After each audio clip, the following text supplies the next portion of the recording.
welcome back to Who's Your Band? And today we have a very, very special guest joining Sean and I. We have actually two special guests. We have from Grand Funk Railroad and formerly of Kiss, Bruce Kulick, along with his wife, Lisa. Welcome, guys. How's it going? How are you guys doing? We're doing good. There's something I really wanted to bring up to Lisa. Okay. First of all, something came across, I guess it was my Facebook feed, and holy shit, you guys did an insanely great version of See You Tonight. Lisa, fucking record that. I mean, it knocked it out of the park. Somebody saw it. Good. I'm glad you saw it. It was beautiful. I mean, Gene does it great. I'm telling you, it's one of those rare occasions where the cover is better than the original. You guys got to record that. That was excellent. That was excellent. Well, thank you. Yeah, and by the way, I did share it. It was great. I shared it with Gene. I don't bother Paul and Gene much with my what I share online, unless I think it's something that I absolutely don't want them to miss. And Lisa and I were always like, oh, we got to share this with Gene. So I did. And he wrote back fantastic with 6 A's in it. Fantastic. So he loved it. And it's funny, we did stick in the email to him and what is it, Gene? Because lyrically, there's something in there that Lisa... It's a mystery. Yeah. The mystery lyric. He didn't respond, though. No. So I think it's going to stay a mystery what it is, in the lines in the song. But we actually prepared that track quite a while ago, and then we got so busy, we didn't get a chance to perform it, and then we realized now is the time. Zach, my bass player that performed at the cruise, on the Kiss cruises with me, he did that as well. It was probably way before the holidays, And then finally, I was really happy to finally finish it and be creative with including him in the video and sharing it with everyone. So thank you. Thanks. What made you choose that song out of all those? I mean, really going deep catalog there with, of all the things to kind of cover. You're doing a Gene solo. Well, Lisa? Well, we've covered a lot of the Kiss songs. And, especially from what album? My voice always seemed to lend itself best to the Paul songs. So we went through all of our Paul songs, and I said, well, we got to start doing some Gene songs. So we did World Without Heroes. And then I said, well, let's just do the See You Tonight. I mean, your voice is just absolutely beautiful on it. And just like anything that I went back and I listened to a lot of Bruce's playing. And Bruce, man, I mean, you play with such soul. Thank you. Yeah, man. So it leads me to a question for you, man. Who were some of your early guitar influences? Because you're kind of like Sean and I. We grew up in the same area. I grew up in Canarsie, Brooklyn. Sean's a Jersey guy. I knew you're originally from Brooklyn, Queens. Yes, yeah. I was born in Brooklyn, kind of in the Flatbush Avenue area, rather, and then I wound up in Queens before moving out to the West Coast and everything. Actually, I was already in Kiss when I moved out to the West Coast. But absolutely, first it started with the Beatles. I saw the Ed Sullivan performance, and my life changed like millions of people around the world, billions of people around the world. Anyway, and then the whole British invasion happened with incredible, bands from The Who to Led Zeppelin and Jimi Hendrix, who, of course, he's American, but he had to go to England to make it, and then music just became completely my passion and my love. So guitar players like Jimmy Page, Eric Clapton, of course, George Harrison, and Hendrix, huge influences in my life. And I never look back. Obviously, by the 80s, when people like Eddie Van Halen started to change the playing field with incorporating a lot of new exciting techniques, I kind of adapted and learned some of that and made it my own, which was very helpful in my Kiss years, because that was the era of Kiss where we were trying to be competitive with, flashy guitar playing and everything. So, but without the original people I mentioned, I don't know. Maybe I would have been an architect or a plumber. Where does that soul come from? I mean, you add like when you hear certain singers or Sean and I are both stand-up comedians, and like we'll do a bit, and you'll put like a little stank on a word, you'll put a little emphasis on something. Where does that playing come from? That little. That again, that soul, you could feel it. Like when someone else plays it, they don't play it the way you do. Okay, yeah. I mean, I like you calling it soul. I see it more like to be emotional with your playing, or be passionate in how you're performing your instrument. I have to admit that I do play, especially when I play my lead guitar, lines, that I play as if I'm singing them. And I admire so many amazing singers in my life, not only McCartney and Lennon and people like Paul Rodgers and Paul Stanley and onward, and then even Frank Sinatra. I've always been obsessed with singers, although I wasn't born with an innate, vocal abilities. Very happy my wife has a beautiful voice. That really always meant a lot to me. But obviously, I think I just try to, connect with that inner muse of, as you're calling it, soul, which is not a bad way to if you can connect that. And the people watching now should know that, I've given guitar lessons, and I've been doing it online with the pandemic, of course. There are a lot of really good players, but one of the things I try to help them with is connecting with something emotional inside of them, because some people don't, I don't know, it's a bit of a disconnect, or they may be technically good, but they're not emoting anything. Does that make any sense? It makes perfect sense, because again, Sean, with comedy, when you're delivering, a bit, you're connecting with every word that you're saying, because and it comes across as real, it's authentic, and it should be, because it's an exaggeration on what's actually happening in our lives. Would you say that's true, Sean? Yeah, I agree. I mean, even going back to the music part, Bruce, I don't want to brag, but I've been a very shitty guitar player for the last 30 years. And you can always hear the great guitar players when you just feel the guitar is just an extension through their hands, which goes right to their inside. Right. And you can hear the difference. You can hear the technical guys like an Yngwie Malmsteen, who's just off the charts, just technically ridiculous. But then you hear a guy like John Mayer, who you can actually feel like the insides of his body coming out through his hands into the guitar. That's the kind of guitar playing that I appreciate a lot more too. Well, go ahead.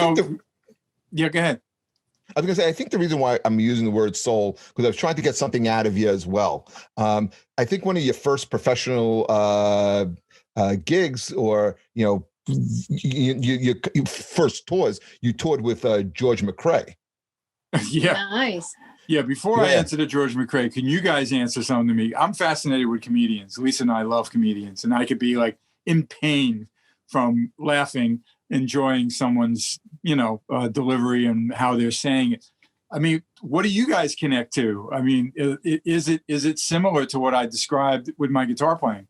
Yeah, because there's so many. Again, it's all art. Number one, so.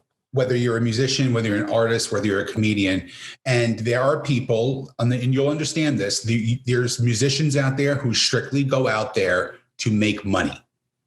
And that's all they're doing. And then there's musicians who are out there who are making no money, but are making some of the most beautiful music you'll ever hear in your entire life. Same with comedy. You'll hear comics who are just going through the motions and reciting words instead of feeling words. Right. And then there's people who will go up there for anywhere from 5 minutes to 2 hours, and you can just hear their inner workings of their brain coming out of their mouth.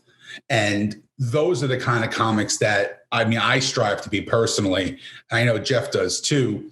I would rather, as an artist, make no money and deliver beautiful, amazing art than make a shitload of money. I don't want to make no money. Let's be clear on that. Okay. I need to make money. But there's a part of your the way you're describing it doesn't make sense to me. How could someone that connect, if they're making money, we're both in the entertainment business. To make money, you need to connect with people. They need to love you. They need to buy the ticket, support you. So how does the guy who you think is just saying the words, yet he's got a major TV show or sells out a theater, how could he not be artistically talented? Well, think of it this way, Bruce. Say you decide you want to put out a jazz album, right? And you're going to be playing a small club circuit, and you're going to put a couple hundred people, maybe 1,000 people in there. that's a different kind of project for you. Now, with comedians too, we don't, unless you're a really big name comic, you're not going to really be hitting the 1,000-seater all the time. So what we're doing is we're trying to, be honest and be open. And then there's a lot of comics. I always call them like cover bands. So, oh, okay.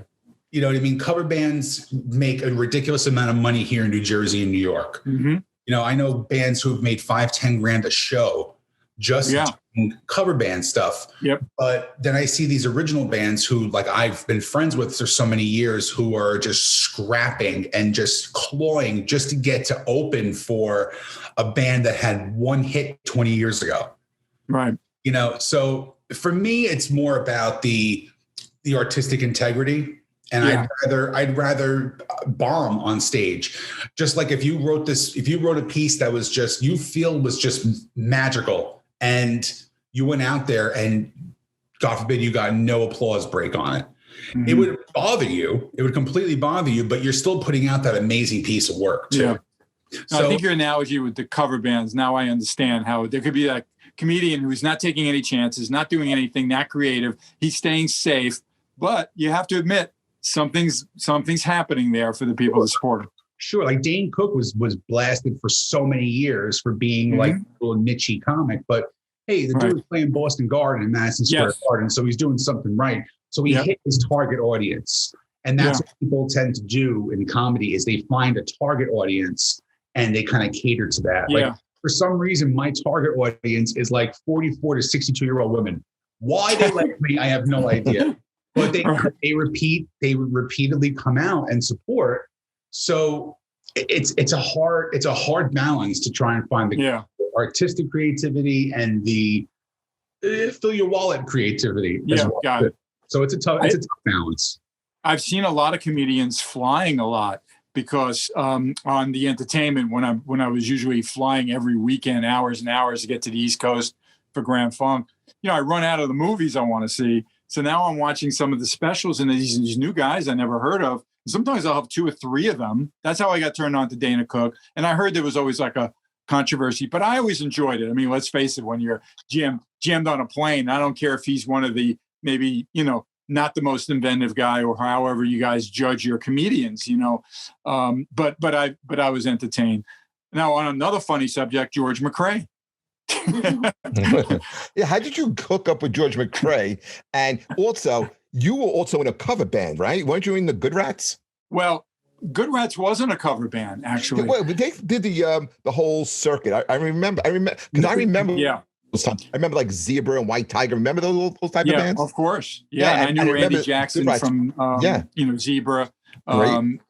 Look, the Good Rats actually was an original band from the tri-state area that I joined after I kind of got beat up with a band called Blackjack after playing with Meatloaf and other people. But it's interesting you mentioned George McCrae, because not long ago I was describing some of that history in my career to another guy, and he was blown away. So George was managed by a guy that managed a cover band that I was working for. You got to remember, I'm very young, guys. I was probably 21, 22. Right. When suddenly I am playing the circuit in tri-state area with a band called Standing Room Only, SRO, wearing a suit, playing top 40, which included a lot of disco stuff and dance stuff. And most of the clubs that needed a band, even though they used to pump in the disco, but they did want a live band. We had to cover things from, the disco artists. But anyway, that manager that used to know how to book those rooms well, and make us a cohesive unit to be bookable, suddenly started to manage some people that, fluke or not, had a hit single. George McCrae was literally the janitor at a studio for TK and the Sunshine Band, Casey and the Sunshine Band. Right. At a, I think his label was called TK something, or the studio, whatever. So the next thing you know, Casey didn't want to do this song called Rock Your Baby. And the next thing you know, he gives it to a George McCrae, who just worked at the studio, who had a nice voice, and being a handsome black man. All of a sudden, this song just takes off, and now I'm touring the world with him. It was very bizarre. Did he have enough to fill out a set? Enough song? No. And that was my next point. What's interesting about a lot of artists like that is they only needed to do a half hour, but if you had a good band, you start out instrumental and playing things. So we had a great band, really good players from New York. And he even won the equivalent of the Grammy in Germany. He was so popular with that album and that song. So that this American band from New York, all of a sudden we're sitting in at what would be like the German Grammys, playing the song with an orchestra and a conductor. It was so funny. That'd be great. And that was my first professional. 22 years old? I was 20. Yeah, it was 75. I was 23. Yeah. Awesome. And I'm touring the world with an SG in my hard shell case that I still own, thank God. Wow. And I really got to see the world. My stomach got to see the world, right? I didn't know what a schnitzel was. I didn't do too well with that, But those kind of experiences certainly prepped me for all the things to come. And I have to admit, I was very blessed because right away there I went from just playing local places to suddenly being on a much more international stage. And then all of a sudden I'm working in Meatloaf, and then I'm doing an album with Billy Squire. Then I'm working with Michael Bolton for a band, and then Good Rats. And then all of a sudden I'm in Kiss, So the thing that I never looked back, and it was you really became seasoned. You became seasoned. You became a real professional. Lisa, exactly.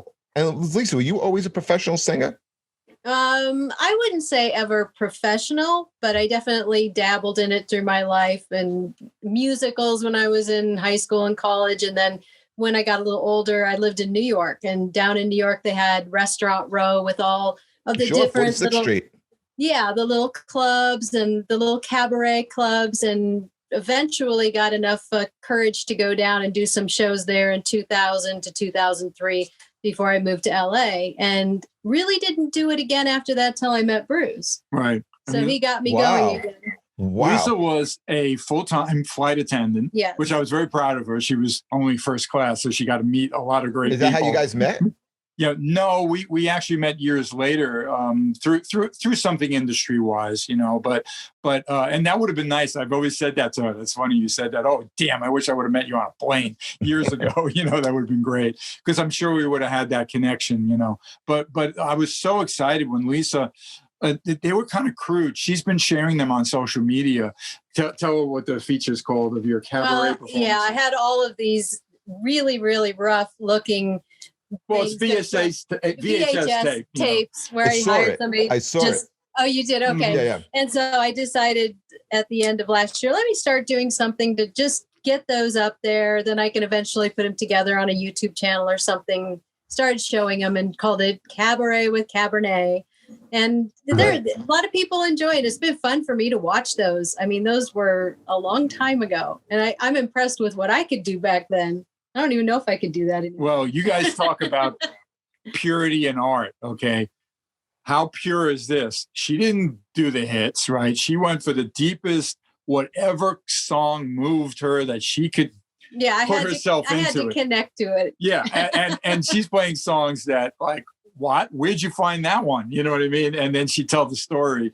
And maybe on the set, there's like 2 out of the set that are kind of standards that someone that even is into that would know. The rest was like, where'd you find that song? But that was my wife. That's what she wanted to do. That's really cool, because you're turning people on to music they wouldn't know otherwise. So absolutely. I think that's really cool. But you alluded to something, Bruce, that I don't want to kind of gloss over. You're like, hey man, I played with Meatloaf. Yeah. Didn't you play on the initial Bat Out of Hell tour? It was the Bat Out of Hell tour. Yes. And I don't mean to gloss over that. It was a very big 1 year of my life that I got a lot of lessons from. Well, first of all, the gig was my brother and I, and as you know, we didn't always work together, but the times we did, it was always very special.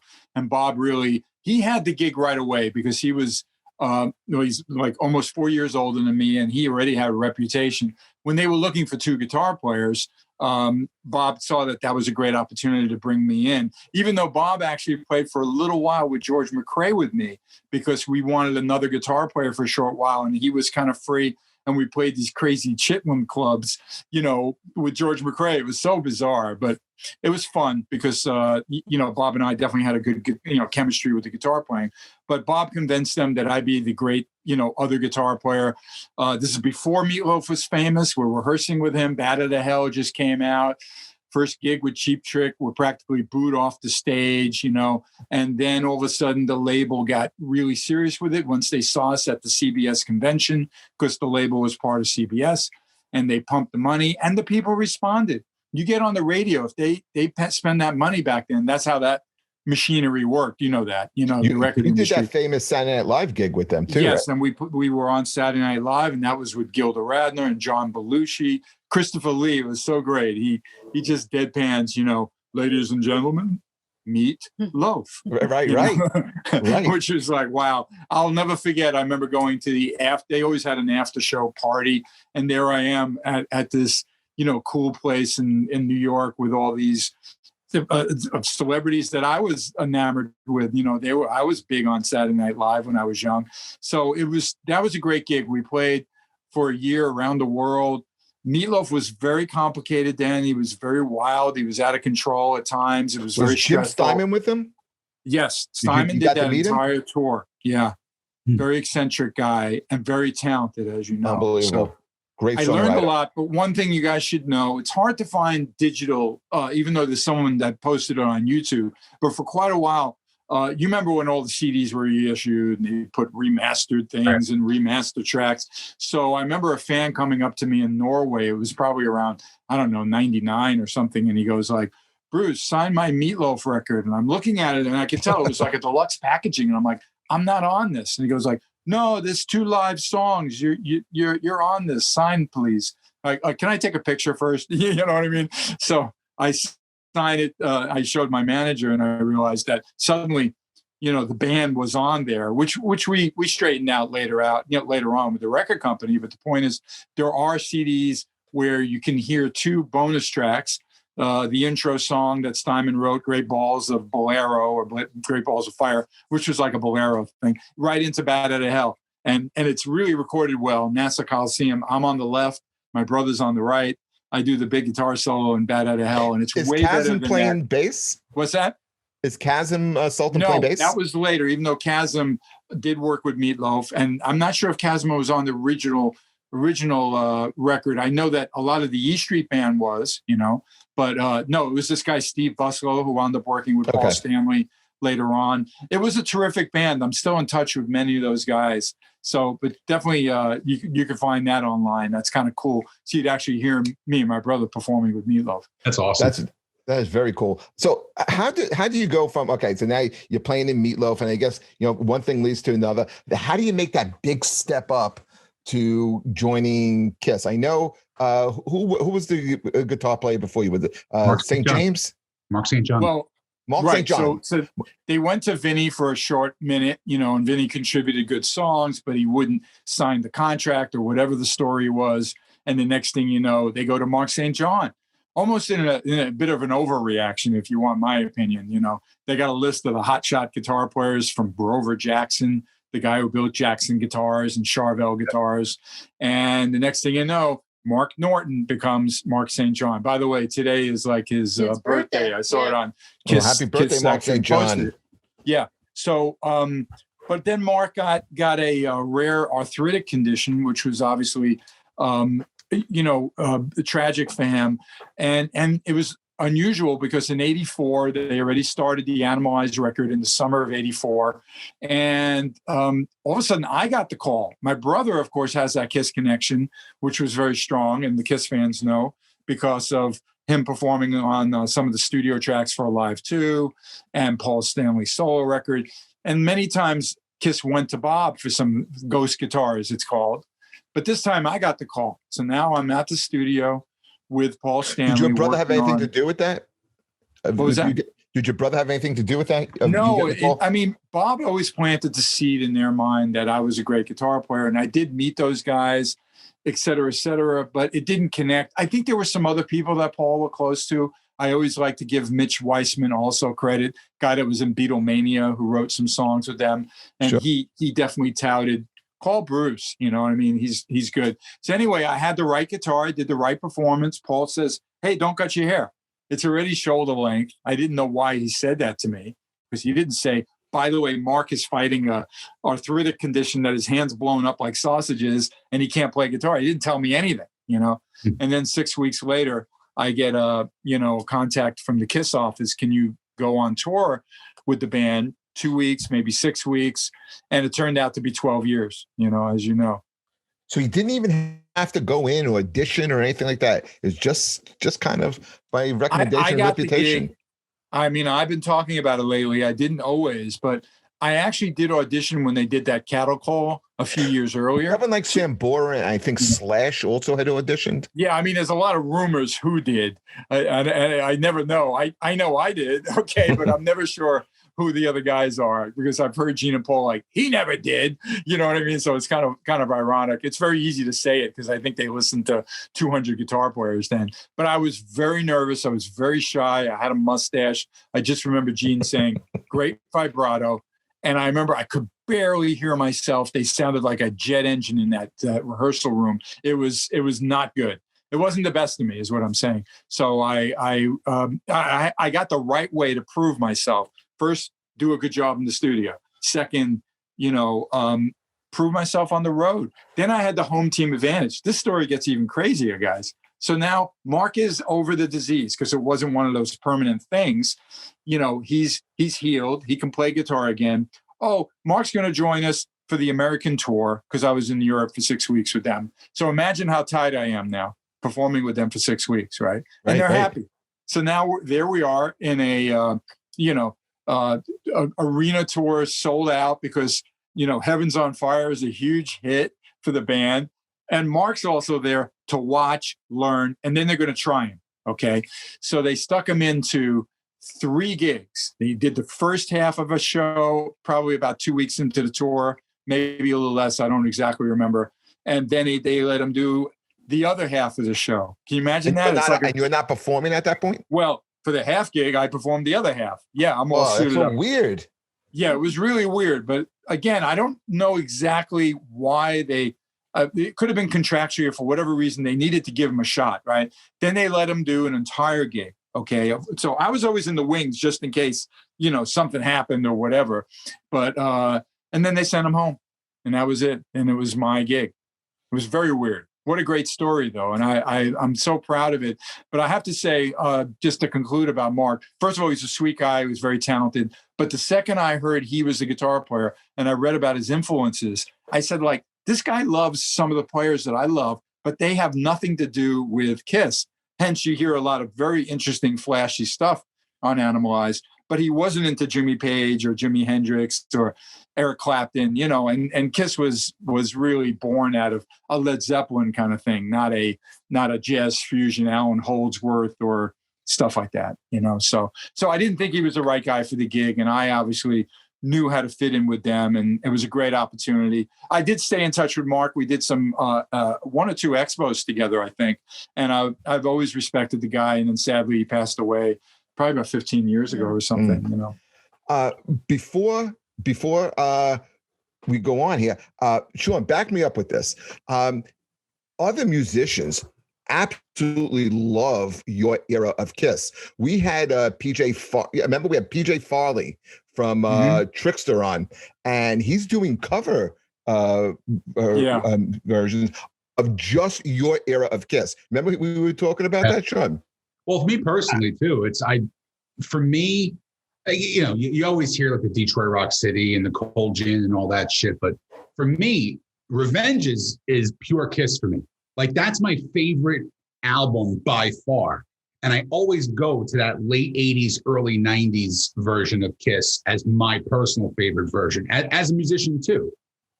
And I think High Shade is great. Yeah. And I liken it to Bruce's guitar sound in that. Yeah. Well, what I've noticed is really, depending on when you got into KISS, might affect, what era is your favorite. And I don't mind if, to me, it's one of those bands that just has this huge history, and I feel connected to the entire thing, even though I'm certainly the representative of the non-makeup era. And there was a lot of great albums put out then. And for certain people and certain, certainly There are albums and tours that are so memorable. Some countries that I'm much more popular in than other countries because of the impact that me touring with Kiss during those years that I was in the band made. So I am so blessed to be part of this Kisstory, as I call it, and I celebrate it. But really, I mean, the fact that they're back in makeup, they've stayed in makeup, they only do a little bit of my era. It really makes the era special for me, you know, and now I embrace it. I'm enjoying it. The fans know I'm celebrating it. I'm all for it. Kiss, Gene and Paul personally actually think it's really cool. They've invited my cruise band. I'm not going to cover, you know, the makeup songs, you know, when I'm going to perform on the cruise. We're going deep on all those albums I was involved in, and we can do the songs that fans really do have an appetite for. So it's been such a win-win for me, and I'm going to continue to celebrate those 12 years. I could cover songs that my wife can sing because she can do the my era, especially Paul's range. And those guys that I've been playing with obviously can do it as well. So it's been a really exciting thing to be a part of this incredible band with such a long history. You know, it's one thing I wanted to ask you too is Jeff, as well as myself, we're huge cover song fans. And for years, I would constantly buy those CDs where it would be like 80s and 90s musicians who would cover other versions of like the 80s and 90s songs. And I always would see your name popping up. Yeah. Yeah. You played on a lot of those. So how do they put those together? They just like put them in a fishbowl and just say, okay, so you have a guitar section, you have a guitar fishbowl, you got a vocal fishbowl, and you just pick it out? Or do you actually link up? I love all the opportunities I've gotten. And certainly I'm on that list of, you know, when there's things to represent certain styles of playing, and I'm happy to be part of that. But there's a bigger story with our connection with this Kiss and PJ Farley. You know, you got to remember that that's really Chris Jericho, you know, Jericho, the wrestler, you know, he has that band Fozzy, and he's a huge supporter of my era. I'm his favorite guitarist of Kiss.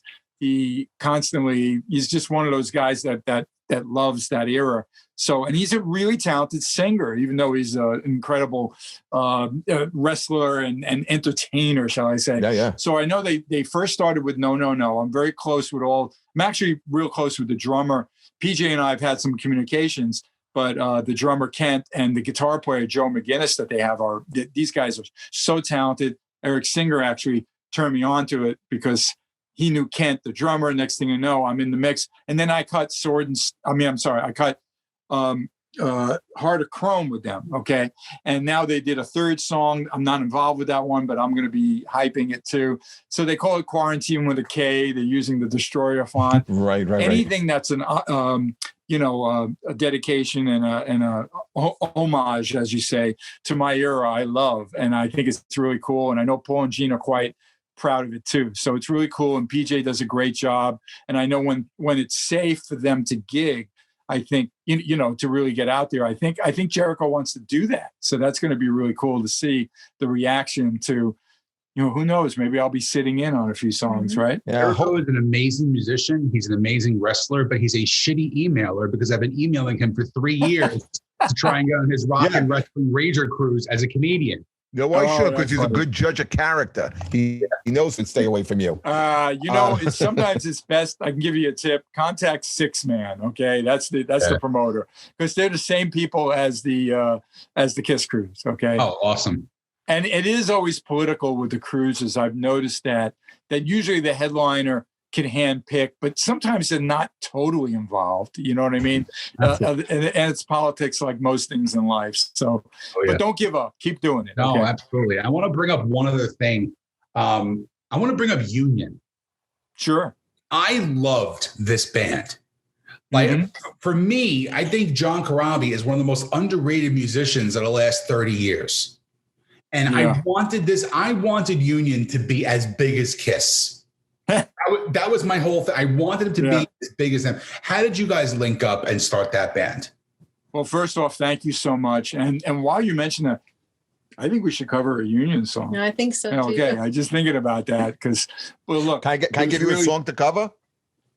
Sure. If you can do Union, I don't need it anymore. Love, I Don't Need It Anymore. That is a really good one. Absolutely. That's probably a good one. That's a good one, and she can Well, definitely kill everything's that. all right. I mean, those are two. No, I mean, yeah, There's a lot of good ones. And I Yeah, have those are played just those too cool. They're acoustically just so because when cool. Lisa and I, when we do this stuff, it's mostly acoustic. Because obviously, eventually, we could always do a band thing. Sometimes I'm using backing tracks to help now, but thank you. That's a good suggestion. Look, it was real simple with Union. I wasn't going to be in Kiss anymore. John, ironically, wasn't going to be in Motley Crue. That whole story is pretty wild. What a disaster. Mm-hmm. You know, because Nicky, who I'm friends with, and Nicky used to talk to me a lot about his trials and tribulations with Motley, and he couldn't deal with Vince anymore. And hey, that was the end of that. And then they get this guy, John Corabi, and then they're doing this killer album. Agree with me there. It's the best Motley Crue album by far. And I argue this all the time. Yeah, I know. But it was a disaster. Don't ask. Okay. Who knows? Whatever. They all wanted the Vince sound. And John is obviously the opposite of that. So anyway, it didn't work out. Business always kind of sometimes trumps the artistic desires. And the next thing you know, they get Vince back. Okay. So now John doesn't have a gig. So the two of us were put together by a dear friend of mine, this guy who managed Kiss for a while, Larry Mazer. He, when I said, what do? I said, like, why don't you start a group? I go, I'm not a lead singer. Okay. How about John Corabi? He's free now. I know how to reach him. So the next thing you know, John comes over. We had a good chemistry, very much yin and yang. He's tattooed, lip pierced, kind of maniac looking guy compared to me. I'm the teetotaler, okay, with not a tattoo. I'm lucky to have one earring, pierced thing, right? But the chemistry was there because the love of the music, the respect for each other, and the fact that we decided we weren't going to ride on their coattails. We were only going to ride on our talent. So you being this comic purist, okay, who I could tell, right, from your discussion earlier, our desire was just to do a great record and not say, let's do a Kiss Motley album. Just let's do music we love. And we did. Back then, the industry was weird. It was getting totally into the grunge bands and, bands like Kiss struggled, hence the makeup, hence the reunion. You know what I mean? Yeah. Even Motley took a while for them to get back on track. You know that. Sure. So that new metal, bro. Yeah. And what could I say other than I'm proud of everything we did. I think the timing was terrible. We had a label that cared, but really didn't have the money to help. And it just didn't take off the way I would have hoped. But artistically speaking, we did 2 great studio records that I'm very proud of. We did a terrific live thing, which again was thrown together very quickly. All right, we're going to film, record you that night. You know what I mean? And we were opening for Cinderella, so you're going to hear feedback on it. You know what I mean? And stuff like that. But I'm still tight with John. Brent Fitz, who's the drummer of Union, is still my dear friend who's been performing with me on the cruises. He's part of that group. So there's still that connection. John and I, and then we brought out Lisa, did a Kiss Expo about 1.5 years ago. So I'm still really close with John, and who knows, in the future, maybe we could revisit something Union. But thank you for mentioning that you really enjoyed the music. One question I always ask every big musician that we get on the show. So now you have the gold card. You can pick any band that you want to be in. So it's you. You make 3 phone calls to a to a bass player, to a drummer, and a singer. Who is your ultimate dream band? Well, on a realistic level, the guys that I've been playing with are, because I know that they'd be happy to do it. Otherwise, I'm calling up Paul McCartney. Fuck realism, Bruce. I'm talking about this is your dream. People are going to answer the phone. You're making 3 phone calls. Right. Living or dead. I don't give a shit. Who's your ultimate band? I'd probably, I probably want a more rock singer, so I'd probably call Paul Rodgers. Great I would singer. Definitely probably ask... I'd probably go a little Led Zeppelin and go with, and then on drums, wow, who's my favorite drummer? Wow, John Bonham. Well, but I thought they should be alive. No, listen, dead or alive. Oh, they could be dead. Okay, yeah, John Bonham. Well, wait a minute, I shouldn't have a full rhythm section. Then it would be Jack Bruce, John Bonham. Ooh, and that's a good one. Yeah, and I'll put Paul Rodgers as my singer. There you go. And if I need a second guitar, well, my favorite guitar players are usually, who knows? I don't know. The second guitarist. I'll just have, I can't have Eddie Van Halen. He'd blow me away there. I don't know. I'll play rhythm. Listen, I'll play rhythm, but what I'll do is I'll play rhythm. Okay, then you're the guy. Plug in. I have great stage presence, but I won't plug in. Well, So, John Lennon could do both too, actually. There you go. So after Union, is that when you wound up joining Grand Funk? Well, actually, there was just a little bit of time when I started to dabble in my solo album. But yeah, I got a call by 2000. Union kind of hit the wall, and we realized, well, we're not breaking up, but there's no real opportunities that make any sense. And that's when Don Brewer actually approached me. Yes, they did kind of run right into each other, fortunately. Because you've been in Grand Funk for like the last 20 years. It's 20 years now. And obviously our Some Kind of Wonderful tour 2020 only wound up with 5 gigs, but I think we all know why, right? Some kind of, what was the joke? What did I say? I had a joke about you had a funny thing. So you were some kind of blunderful. Yeah, wonderful, because it just hit a wall. But you're really terrific guys. Look, when Don first reached out to me, I thought, like, is this for real? You know what I mean? Why? I did meet Don Brewer years earlier when I know we kind of glossed over the my years with Michael Bolton, but Michael and I had a band called Blackjack. Okay, that happened right after the Meatloaf thing. Okay, and Michael was rock and roll singer, by the way. Yeah, right? Yeah, and that's how Michael got involved with singing, rather co-writing the song with Paul Stanley, "Forever," which was a big hit. But Michael and I are still close, and we did 2 albums with a band called Blackjack, and certainly there was a little period where he went off solo. He invited me to play guitar on tour. We opened for Bob Seger, and who is the drummer in Bob Seger? Everything always interconnects, guys, right? But the drummer was Don Brewer. So the next thing you know, years later, when Mark Farner wanted to be a solo artist, and Don and Mel weren't sure what the hell to do, they suddenly were introduced to a great singer, Max Carl, and then he realized this could work. Now we just let's look at a short list of guitar players, and I was on that list, and they invited me out. And so right at that period is when I went up to Michigan and met them. And, it's been 20 years. We all get along. We added a terrific keyboard player, Tim Cashin, who also was a guy who played with Seeger and other people. So it's a really formidable band, although unlike Kiss, production-wise, it's really just a logo behind us and your typical lights and sound, no lasers and bombs and, craziness. But it's great music. Great music. Everybody sings well, and the playing. And we stick to a pretty powerful set that is mostly the bigger hits, and then a couple of different things and a couple of originals. But, it really goes over well. And I haven't seen those guys since March 7th. It's pretty tragic, but that's the way that things are going. Bruce, why do you think Blackjack didn't work? I always liked Michael Bolton. He had a solo album. When I first graduated college, I worked for CBS Records. I worked in the A&R department. And I remember he had a solo album out, and there was one single that was really good. It was called Gina. Do you know the song? And I don't remember Gina. You could hear the he was still kind of finding himself as an artist. This is before all his big hits. This, I'm going to say, this had to be about 86, right around there. So he was, So why didn't Blackjack work? Well, I know the label was very supportive, and they got us a big producer, Tom Dowd. At the time our record came out, the biggest album in America was Supertramp's Breakfast in America. Okay. And I remember the pressure on us, and I really do think we did a good record. I don't think we kind of completely hit our stride. And even though they were promoting it and we did some fancy videos, and this is pre-MTV, it just didn't really connect.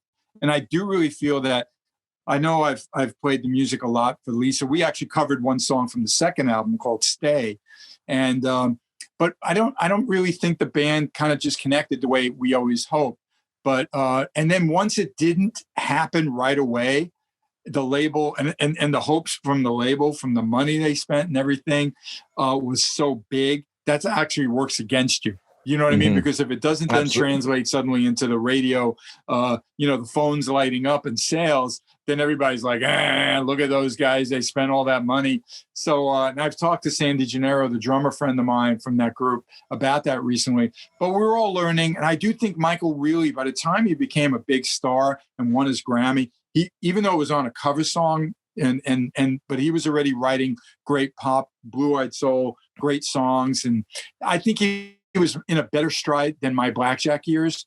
But again, it was something that I'm very, very fond of, and it connects me with a lot of interesting people. And one last thing about that I got to mention, I know Michael puts it in his book. So there I am recording with Tom Dowd, very famous producer, Allman Brothers, Eric Clapton, Ray Charles, right? We're at Criteria Studios down in Miami. And I remember we're working on a guitar sound for a song. He heard us a different way than I think we heard us. But either way, he actually at one point, I'm dialing in a sound. He goes like, "What are you doing? That sounds like Kiss." He didn't like it, in other words, But isn't that funny that he described my guitar sound like Kiss? And then, of course, not that many years later, about 5 years later, I become the Kiss guitarist. So Michael found that funny. I've always been like a hopeless romantic growing up. I would always play like, I grew up as a rocker, Guns N' Roses, Metallica, all that stuff. But like, I can always remember being like 13, 14 years old and singing Michael Bolton songs at the top of my lungs, just hoping that the girls would hear me. I think he's a very underrated singer. I think he's a brilliant songwriter. And I think he's underrated at all. I think he's recognized as being a great singer. He's got a bad rap. I think it's a bad rap. There was something controversial about, he always looked so intense, was singing with such fury and passion, which really connected with a lot of people. And don't ever feel bad for him. He's very successful. He's done very well. And then check this out. How do you do that when you become a bit of a parody for certain people? He was the butt of a joke on that movie, that big movie, Office Space, something like that. Office it was, Space. Oh yeah. But then some of the people on Saturday Night Live embrace him, turn it around, Lonely Island let guys. him be kind of over the top parody of himself, and that explodes to his benefit. Okay, he's the very Jack blessed. Sparrow song. Yes, and then he worked that. So I have so much respect for the guy. And I learned so much from him. I talk about it weekly with Lisa. The one word I learned from Michael, which I say as a mantra all the time, priorities. You know what I mean? My career right now, and always, there's so many things coming at you. You do have to figure out what is really most important. What do I need to work on first to get, and then to really nurture it all, to be successful with it, And Michael always would talk to me about priorities, you know what I mean, and how to do it right, and how can we be successful. And even though Blackjack wasn't, that everything you do, even when it's a failure, in a sense, it's a success, because it teaches you and gets you to the next place. So absolutely, Michael, I learned so much from Michael. I learned so much from Billy Squier, writing down every little detail of everything that happened for Tale of the Tape. And that record that I did with Billy Squier wasn't his big album, although it's well respected and people love it. Eddie Trunk always Which talks album about was it? Tale of the Tape. I played a lot of lead guitar and playing rhythm on the entire record. And then all of a sudden, his next record, he takes off like a rocket. You know what I mean? And he's huge. So I've always seen these people who are successful.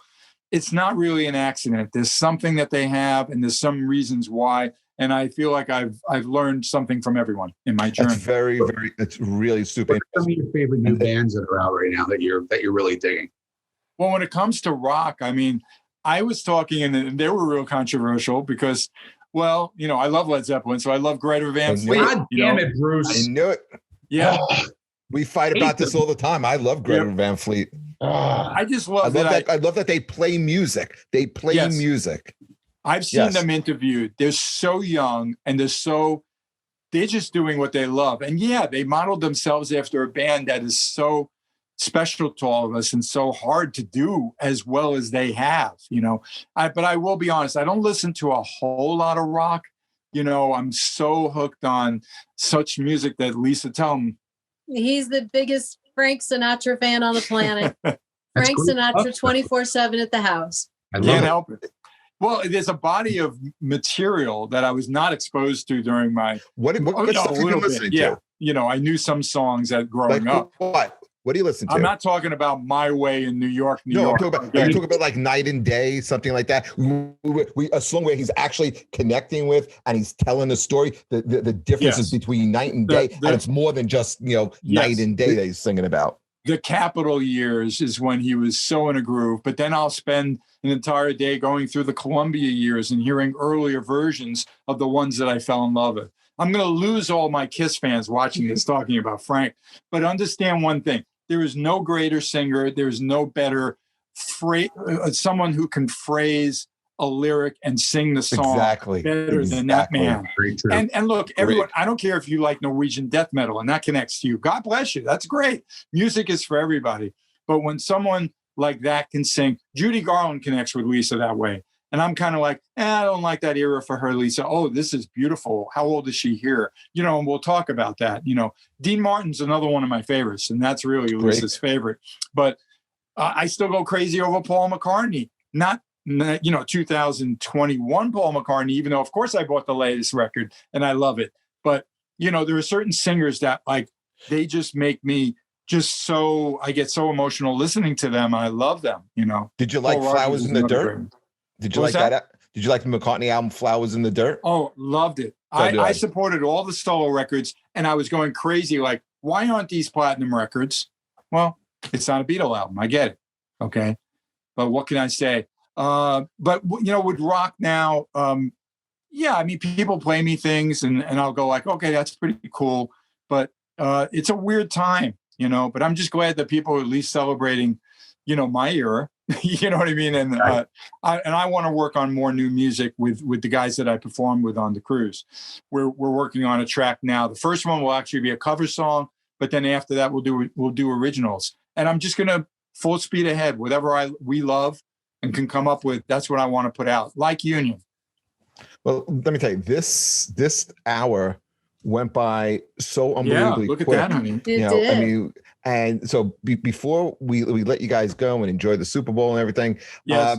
What do you guys have planned? I hope you got something. You're going to record something with Lisa. I mean, I keep hearing, like, I would love to hear more Lisa, more of your voice. It's really a very beautiful voice. Thank you. Well, tell me about that one song we put out 3 years ago. Yeah, we did put out a song called "If I Could Show You," and it was actually at our wedding. Where can you find it? You could find it on everywhere, right? Streaming everywhere, iTunes, Spotify. Yes, it's Lisa Lane Kulick featuring Bruce Kulick. Okay. Yeah, there's 2 songs up there. There's the other song from the wedding too, but that's under Lisa Lane. Okay? Right, that's before we were married. But since this song and COVID, when I've been performing a lot with Lisa, and we do those Christmas songs every year. Of course, we did. What do we do this year? I'll be home for Christmas. Of course, because it's COVID. Of course, I'll be home for Christmas, right? Good choice. But I would like to do some things. Lisa and I always fantasize first about a Christmas record that we could put out from all those songs, which would obviously come out at the right time of the season. Yeah. But that's something that we think about, right? Mm-hmm. And I have to admit that this period since last March, we've learned so many new things, between me dabbling and Lisa first showing me how things on iMovie so I could present things on social media that are more entertaining for people. Doing the best we can in our home to entertain, you know what I mean, with good lighting and good quality. So all those tricks I've learned, but ultimately it still comes down to the talent and that passion that you can create that gets shared. Certainly with my band, those guys, I am going to record. Okay. And like I said, I have plans for, a song and then more to come. Other projects. What are some other projects? Other projects for us in the coming year. This year. These are coming up. We're going spring things are going to start to open up. Well, yeah. I mean, I always look at your career. No, your career. You're here. Tell me about your artwork. No, I do artwork. That's something that I've been doing this last year. A year ago, actually, put up an Etsy store. And I take photos and I bling them out with gems and glitter. And it's gone over really well. Mm-hmm. I will tell you, my favorite thing that came out of the pandemic at the movies. Oh, yeah. right. I knew about that. That's right. It's huge too. Yeah, it really is. Yep. No, there's so many like YouTube things that exploded, and there you go. You know, I mean, everybody had to rethink how to entertain, you know, or be creative. So we all have, you know, but certainly like Lisa's art, her talent. I know you talked about reaching out to that piano player from those cabaret things and say, like, you think we could do another song? Why shouldn't she revisit it? You know, and now we do have that technology, even if they're in another city, to join them together. You know, where do you live right now? We live in Las Vegas. We love it here. We moved from LA almost like 2.5 years ago. Yeah, I love it here. So you're not on the East Coast digging under 2 feet of snow today.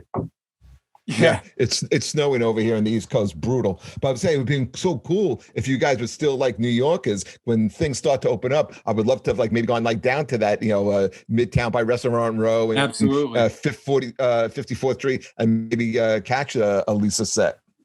No, I mean, the opportunities, Lisa and I always have been saying this, especially in this last year, that this kind of connection that we're making with so many people and many more and new people, that once everything's more back to normal with entertainment, it gives us a fantastic opportunity to then on every level. I'd love to do stuff small, like, you know, in the sense of how many players and where with my wife.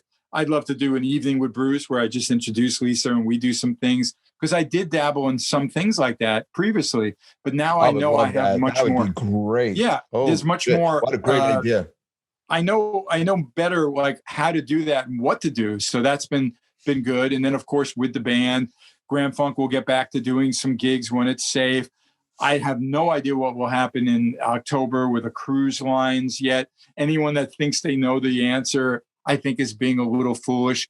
But I'm just going to keep growing and entertaining people and doing what I love. And, you know, your invitation to share our, you know, thoughts on everything we appreciate. And God bless you guys for being out there and helping people be entertained. Thank you, ma'am. Again, you know, thank you guys so much for coming on, and we wish you nothing but this the most success. And I hope when you come around, we get a chance to see it. Right, Sean? Absolutely, and we love New York, of course. You know, we both. Lisa lived there for many years, even though she's a Midwest Iowa girl. And I'm, of course, born and bred in New York, so you should hear my voice when I get there. I go total New York.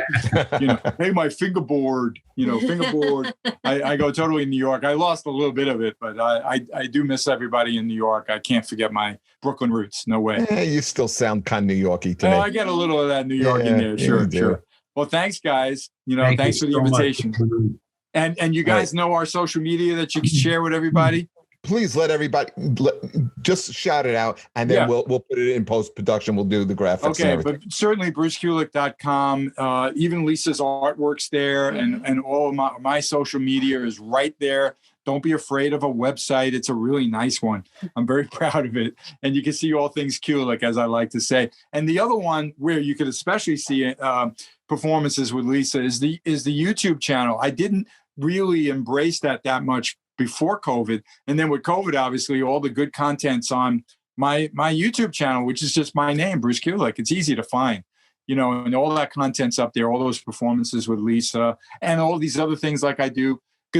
Kiss Guitar of the Month. And then I've been doing these deep dives into big anniversaries from my Kiss years, Asylum and Animalize and Hot in the Shade, things like that. So it's really easy to be entertained. You could spend hours on our content, right? Awesome. Listen, again, we thank you so much. Guys who are listening, please look up Bruce Kulick and Lisa. And again, we thank you so much for coming on. We really do appreciate it. Thanks, guys. All Keep in touch. Okay. Good game, everybody. All right. Take care. Take care. Bye-bye now.